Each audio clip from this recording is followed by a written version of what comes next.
Good morning. It's good to see everyone out this morning. Another beautiful day. Let's see. It's almost fall, nice, cool, brisk mornings. Certainly enjoyable. But it's good that everyone come out to have our Bible study and our worship today. And we do have, all right, so we're continuing our study. Kind of got into it last week, a study of Isaiah. But before we begin, let's go through our time periods before the flood, the scattering of the people, the patriarchs, the Exodus, the wandering in the wilderness, the invasion and conquest of Canaan, and the judges, the united kingdom, the divided kingdom, Judah alone, captivity, return from captivity, years of silence, the life of Christ, the early church, the letters to the Christians. As I said, we begin our study with Isaiah, and we see some of the kings there of Israel that were during this time period, and the kings as well of Judah during this time period. We didn't really talk a whole lot about Isaiah himself, but not sure if I mentioned it or not, but just real quickly, he was married, and his wife was referred to a prophetess there in chapter 8 in verse 3, and he had some children. One was mentioned in chapter 7 in verse 3, and again, their names did have meanings, and so we won't spend a lot of time on that. And then one was mentioned in chapter 8 in verse 1.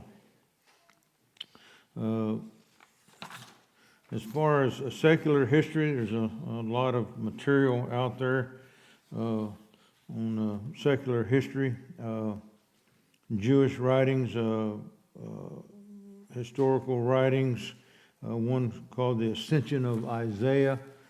It's fairly prominent. It talks about, and several writers talk about the death of Isaiah. Did anyone read anything on that as far as history of Isaiah? Yeah. Heard that he was sawn into. Yeah, and there's a passage over in Hebrews that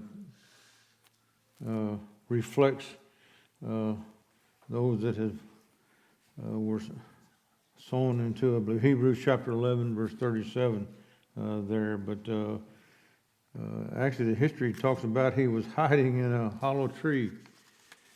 And they literally cut the tree down with him in it. But that's the secular history of Isaiah. We didn't mention that much. But anyway, we got the other part of him too is he was, raised there in Jerusalem. To say he was related to some of the kings there, so we had a close relationship with the royalty in Jerusalem there, and would have had tried to have some influence on them.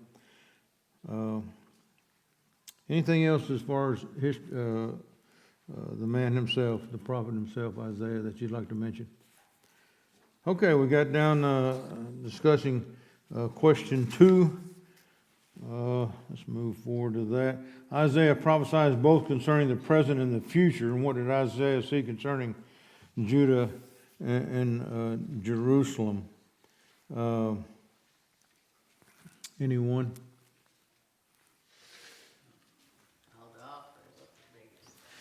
What's that? Yeah. Yep. Okay. We have several things there. The future, of course, we mentioned Isaiah chapter 2 and verse 2 talking about the latter days, and we read about that in other prophets as well. And also in the New Testament, we are in those latter days. We mentioned that. In question number 3, in chapters 1 through 12, God, speaking through the prophet Isaiah, condemns Judah and pronounces judgment upon them. What are some specific reasons for Judah's condemnation listed in these chapters? Yeah, Norm? I'll get it started. Number 1 on the hit parade is idolatry. Yep. Okay, any specific verses that you might have noticed throughout these chapters? Chapter 2, verses 5 through 8. Okay. And chapter 8, verse 19. Okay. So specifically, that in Isaiah chapter 2 and verse 8 says, their land is also full of idols, as Sister Shirley's already also mentioned. What he mentions there says they worship the work of their own hands, that which their own fingers have made. And that's always been weird to me. I mean, as far as somebody, building a physical form and then worshiping it, like it's a god. But that's exactly what they did, and of course that's mentioned quite often throughout the Bible. You mentioned chapter 8, verse 19. I think talks about seeking those who are mediums and wizards. Again, seeking man versus God for their needs. Anyone else like to add to that? I think they were guilty of calling evil good and good evil. Mm-hmm. We certainly see that in our society, don't we? That's right. That's right. Dave, he mentions in chapter 1 and verse 2 is they have. He says, I have nourished and brought up the children, and they have rebelled against me. Sad, yeah, Norm? Chapter 1, verse 15 talks about the hands are covered with blood. The idea that they were so immoral. Yeah. The depths of, kind of reminded me of back to the time before Noah. And Okay. the condition that the people were in, that just evil on their hearts continuously. Okay. Yeah. Pride, Pride? that they were lifting themselves up high, didn't give glory to God. Yep. Okay. What was cities that they were compared to that we've studied in the past? Sodom and Gomorrah. That's how. I mean, that's a terrible comparison right there, because God wiped them out. We know what went on in Sodom and Gomorrah, and the same things was happening in Judah as well.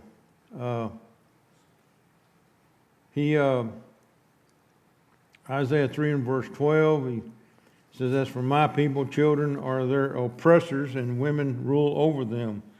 Those who lead you cause you to err and destroy the way of your paths. And so again, we get back to leadership had turned against God.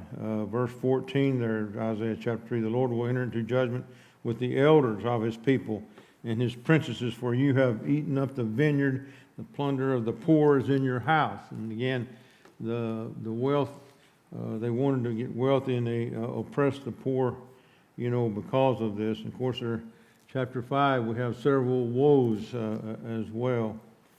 A lot of passages there relating to specifics on how they were against God. Some specific reasons. Chapter 9, he's speaking against Samaria and Israel, not only Judah, but he is prophesying against Israel as well. Yes, no? The idea of ritualism, they put all their trust in their rituals and traditions and forgot what the Word of God actually said. So they put all their trust in their sacrifices and their tithing and these different things which they were so adamant about, and yet forgot the whole purpose of all of it. Okay.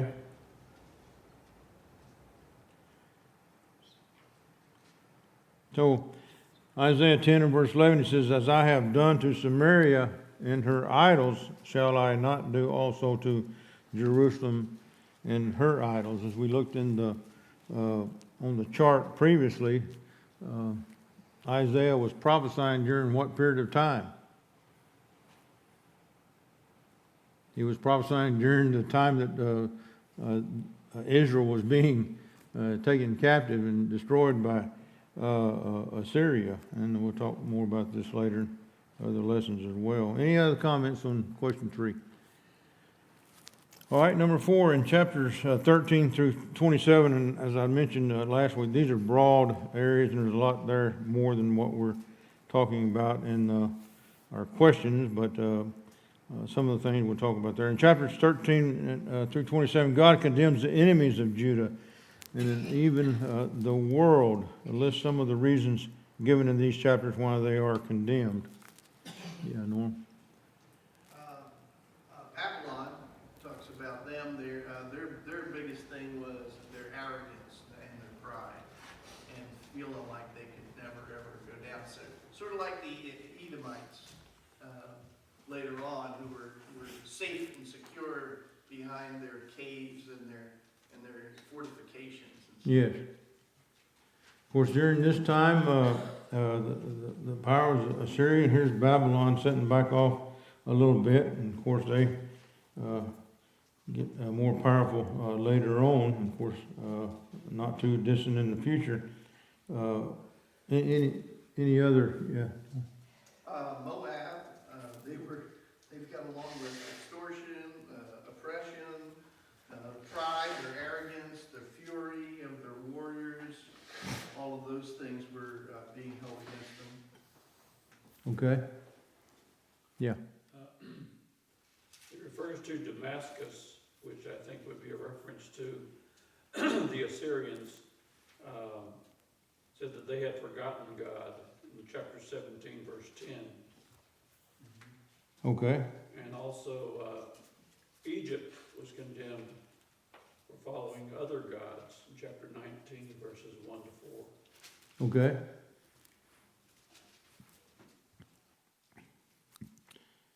So I mentioned even the world. Did he? Yeah, Norm. Yeah, the world, for just in general, transgressing God's law, violating His statutes, breaking His covenants, just again from the beginning, forgetting who was. Romans talks about that. You know, from the beginning, they just forgot what all of this was all about. Yes. All right. Yeah, the whole earth, Isaiah 24 verse 4 says, "The earth also defiled under the inhabitants, because they have transgressed the laws, changed the ordinances, broken the everlasting covenant." And reasons for their condemnation. Assyria, no one really mentioned Assyria, but what there? Isaiah 10 and verse 12 mentions them. Of course, it's not in chapter 13, but he mentioned them earlier in verse 12. Isaiah 10 and verse 12 says, "I will punish the fruit of the arrogant heart of the king of Assyria, and the glory of his haughty looks." And of course, it was the pride that's already been mentioned of all of these leaders, thinking they were gods and themselves. And he mentioned there, it says, "By the strength of my hand I have done it, and by my wisdom, for I am prudent." And he says, My hand has found like a nest the riches of the people. I have gathered all the earth, and there was no one who moved his wings nor opened his mouth with even a peep. That's Isaiah 10, verse 12, and 3 or 4 verses there. Okay.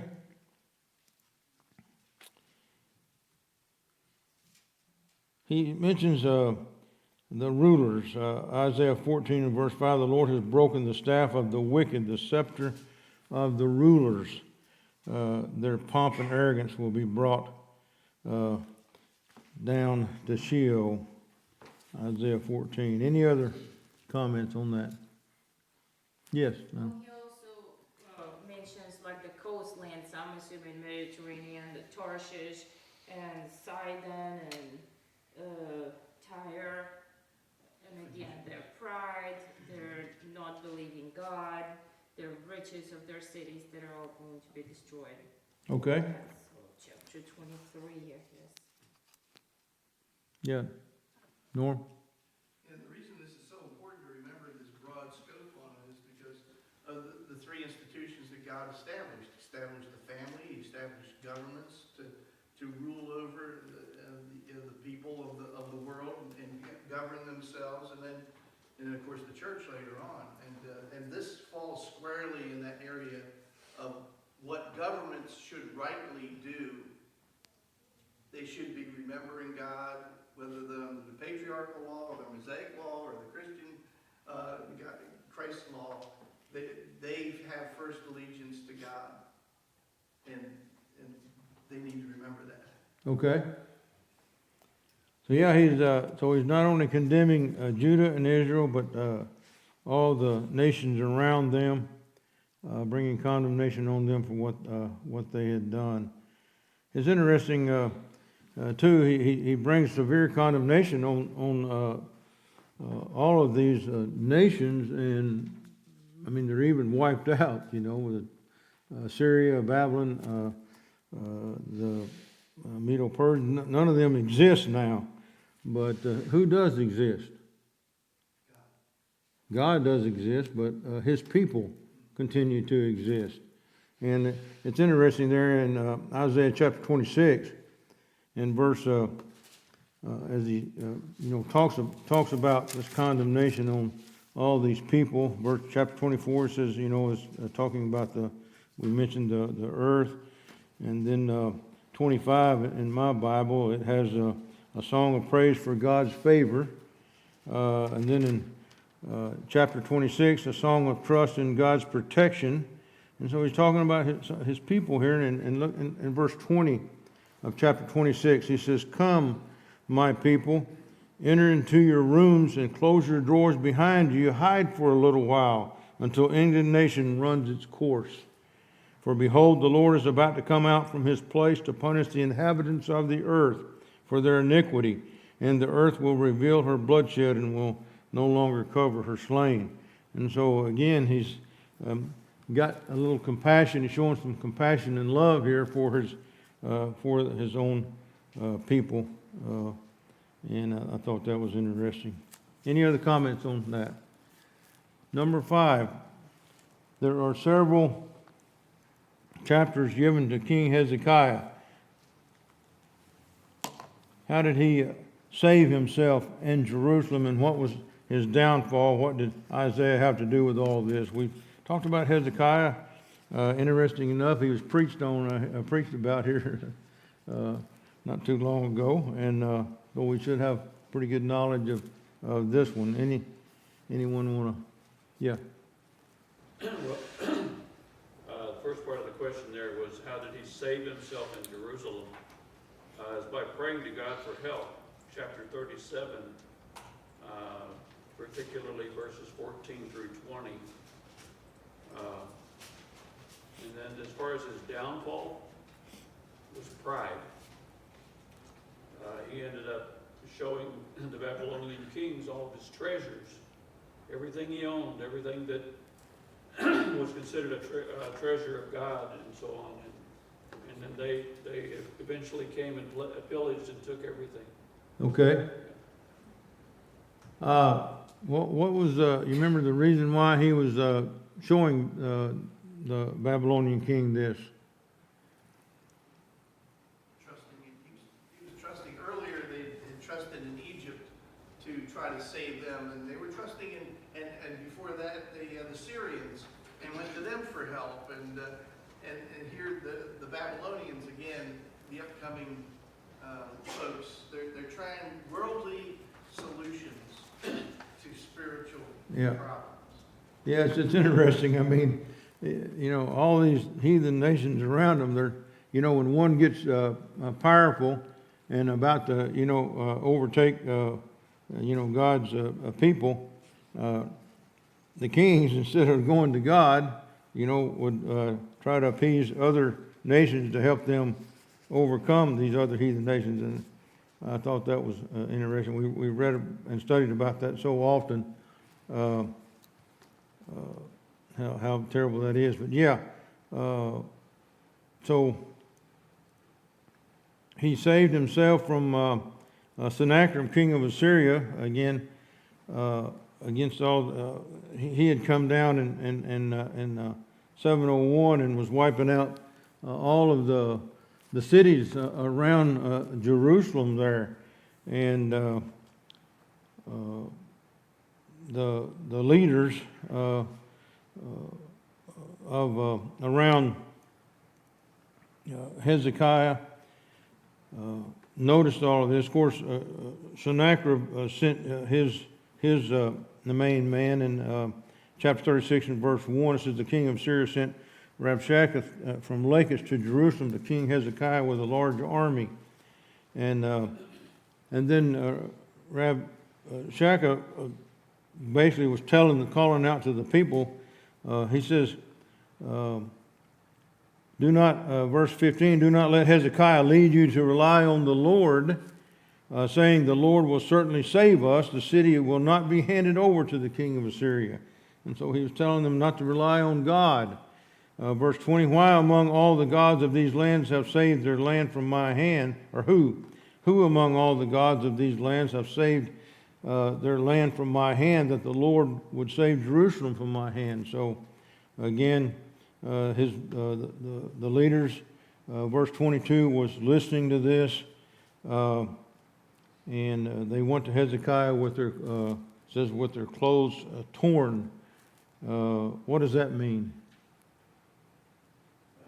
Sackcloth and ashes, humility before God, showing extreme distress. Okay.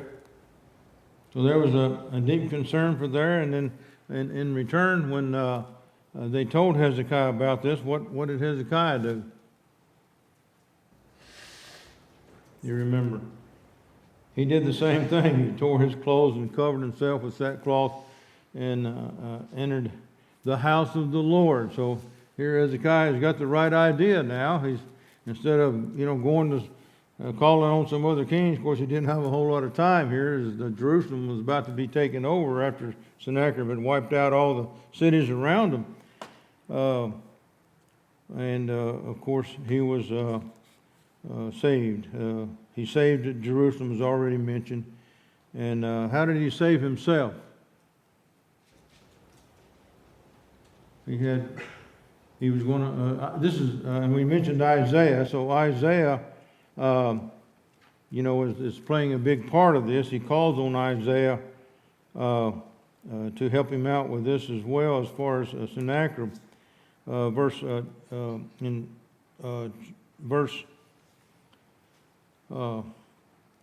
Isaiah 37 and verse 6, and Isaiah said to them, this is what you shall say to your master. This is what the Lord says. Do not be afraid because of the words that you have heard, with which the servants of the king of Syria have blasphemed me. And then again, Jerusalem was preserved there and saved. But then himself, what happened? Yeah. The Lord told him he would die. And who told him that? Who told Hezekiah that? Isaiah.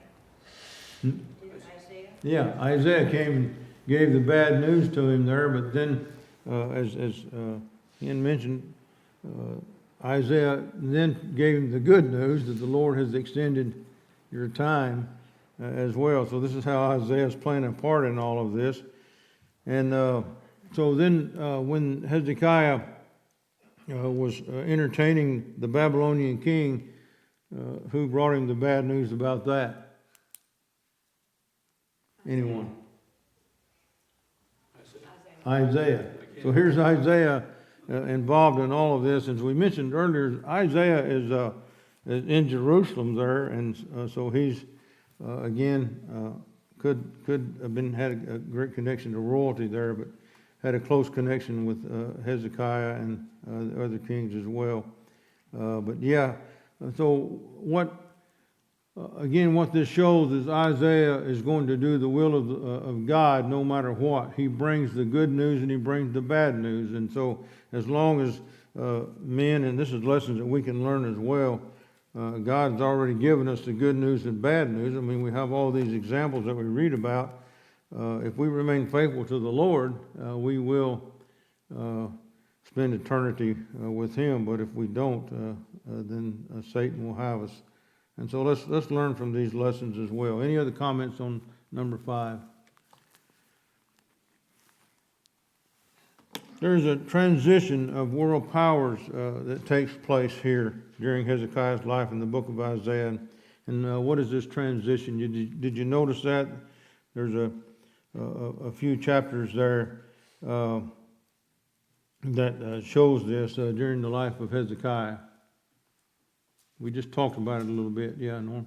Well, after the Assyrians take Israel and they go off into captivity, and just a small group of lowest of the low of the Israel's population is all that's left.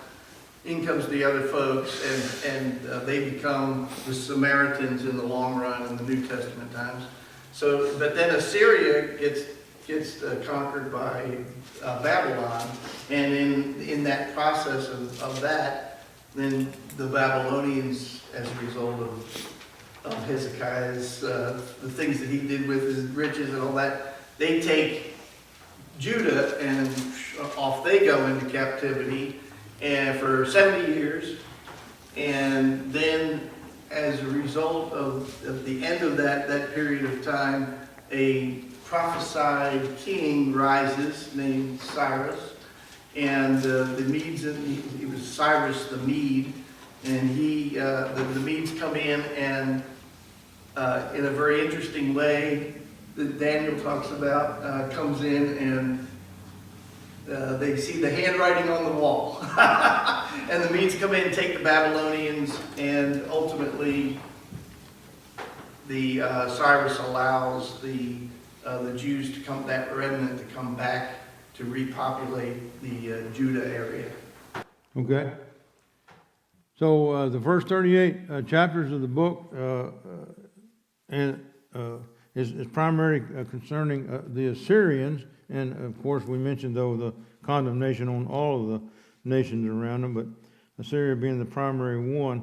And then as Norm mentioned, the shift begins there in chapter 39. And it's interesting, the Assyrians by name are only mentioned one time after chapter 38 and the remaining part of Isaiah. And I asked a question there, what king by name delivered them from exile, and what was unusual about the title he was given? Norman's already pointed out that it was King Cyrus, but what was unusual? So we have a king of a heathen nation here, a world power that was prophesied. I mean, the king of Persia, he was prophesied some 200 years and even given his name before he was born to be Israel's and Judah's deliverer from Babylonian captivity. But what was unique about it? Chapter 45. Verse 1 of 45 says, "Thus says the Lord to his anointed, to Cyrus, whose right hand I have grasped, to subdue nations before him and to loose the belts of kings." I thought that was interesting. The anointed, God anoint Messiah is referred to as the anointed. Jesus is referred to as anointed, but that's really what the word means. It's a Messiah or the deliverer, and it was used for Israelite kings and priests and leaders. You know, they were anointed, but this use of the term for Cyrus was different. But it does show that how God uses other nations and kings as well to do His purpose, to deliver the people. And He did deliver His people from the hands of the Babylonians during this time, so why His name would be referred to as anointed. Norm? It really shows God's in control. And we saw this one other time with the Syrian king, the one that was anointed, the king of Syria, to come down and take part in the process of punishing Israel earlier. So God chooses who He wants and who He needs, when He needs them, and it doesn't matter where they're from. It'd just be a good thing for us to be on His side. Okay. Any other comments on that one? Number 7, we've talked about this remnant before, and of course it's mentioned several times in Isaiah.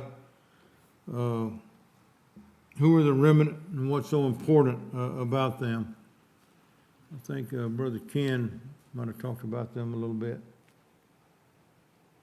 Weren't they the ones that remained faithful to God Okay. through the whole process? Yep.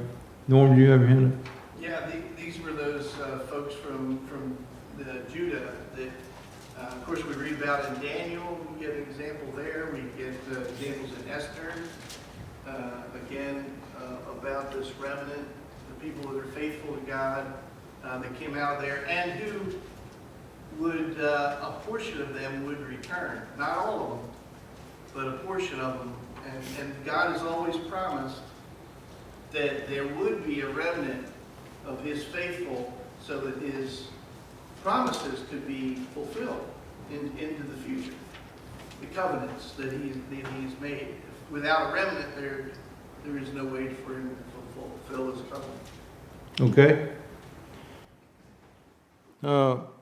Isaiah 11 and verse 11 says, "It shall come to pass in that day that the Lord shall set His hand again in the second time to recover the remnant of His people who are left from Assyria and Egypt."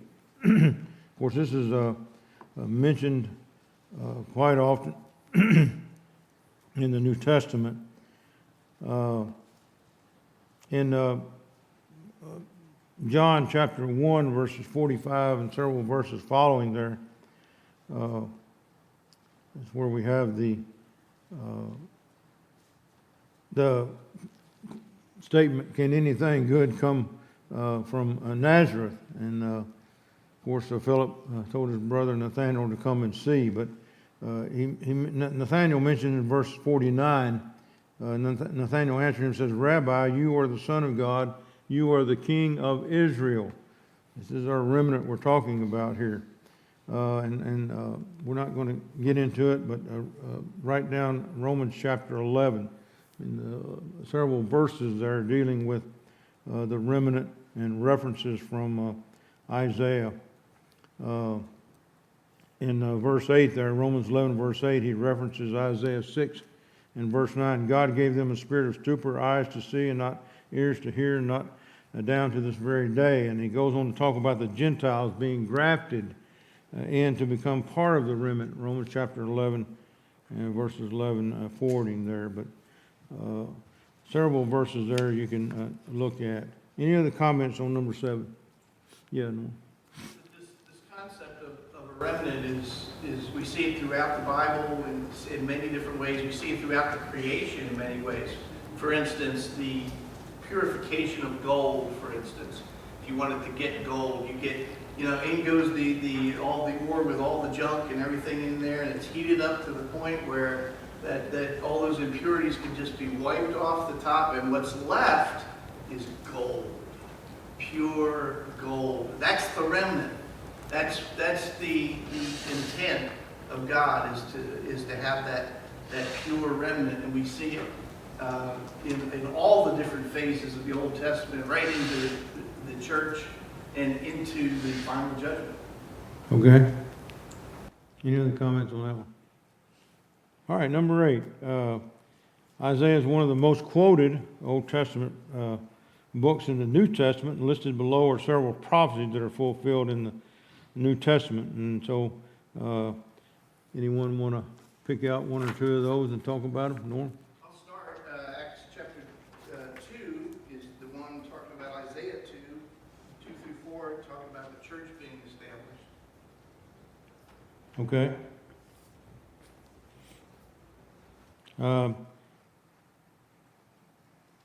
Some other passages related to that, Luke chapter 24 and verse 46, if you want to write that down. Hebrews 12 verses 22 through 25 on that one as well.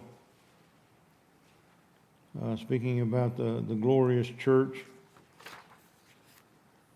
the holy city. Any references on Isaiah 7 and verse 14? Ken's got one. Well, that's Yeah.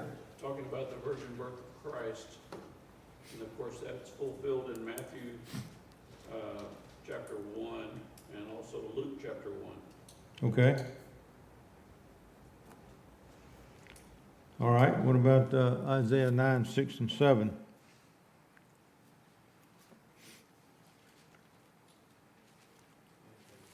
Yep. Pretty much the same. Pretty much the same. All right. Jesus Uh, and the church. A son will be given to us, he says, and Luke 1, 32 through 33 talks about that. All right, what about Isaiah 11, 1 through 5 and verse 10?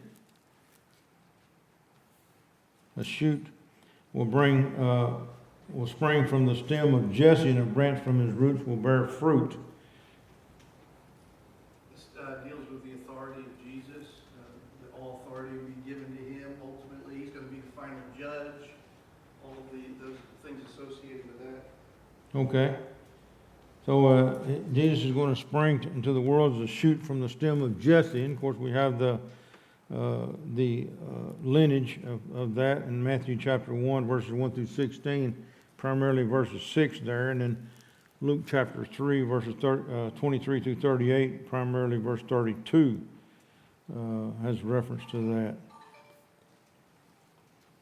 Any other ones stand out that you'd like to mention?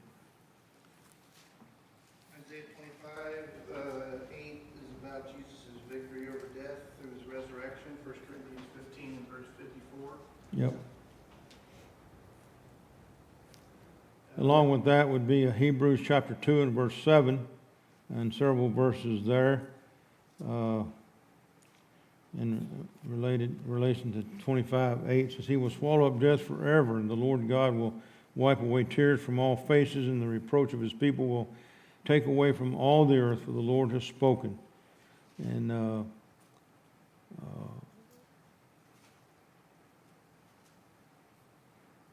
40 deals with the John the Baptist, famous John the Baptist text there. yep. Matthew 3, Mark 1, Luke 3, John 1. Yeah, and he even mentions in Mark 1 and verse 2, as it is written in Isaiah the prophet, even specifies where, who wrote it. And of course that lets us know certainly the truth of our prophet Isaiah. Any others on that one? Yeah. It's not on the list, but chapter 49, and I guess verse 6 specifically talking about the light, about the Israelites, and then I guess specifically the Savior, the light to the nations, and salvation will extend to the ends of the earth. I guess that just goes over the engrafting of the Gentiles into the My new covenant. AirPods just quit on me. Sorry about that. You said 49 and verse what? Verse 6. Yeah. Salvation reaching the ends of the earth through them, just talking about the borders of the kingdom expanding to the Gentiles as well. Okay. Yeah, there are many other listed, of course, throughout Isaiah. As a matter of fact, I think I read somewhere that he was quoted. Actually, I have it written here. This is from Julian Spriggs. It says over 40 passages of the book of Isaiah are quoted in about 60 different places in the New Testament, particularly those understood to be predicting the person and ministry of Jesus Christ. Only the book of Psalms is quoted more often, in addition to these direct quotations. He says there are over 210 passages in Isaiah alluded to in nearly 350 places in the New Testament. So Isaiah was quoted a lot, or referenced a lot in the New Testament.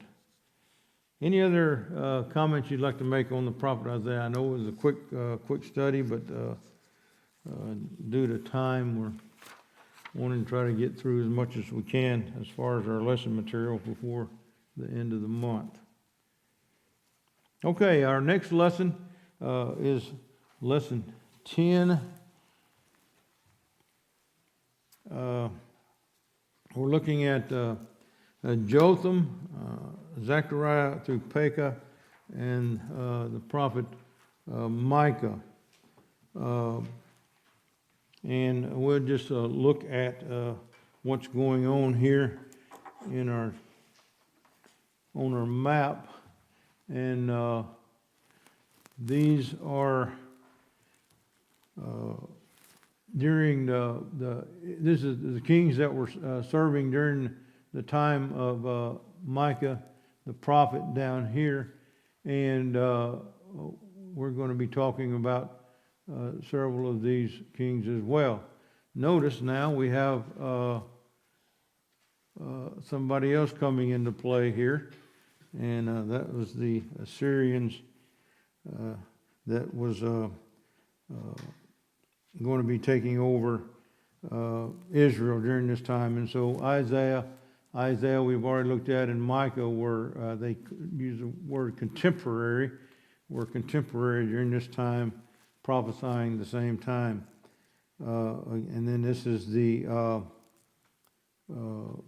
Judah side, and we've got Jotham here that they were prophesying around during this time. So we'll get into lesson 10 next week, and hopefully we'll make a little more progress and possibly get into lesson 11 as well. Thank you.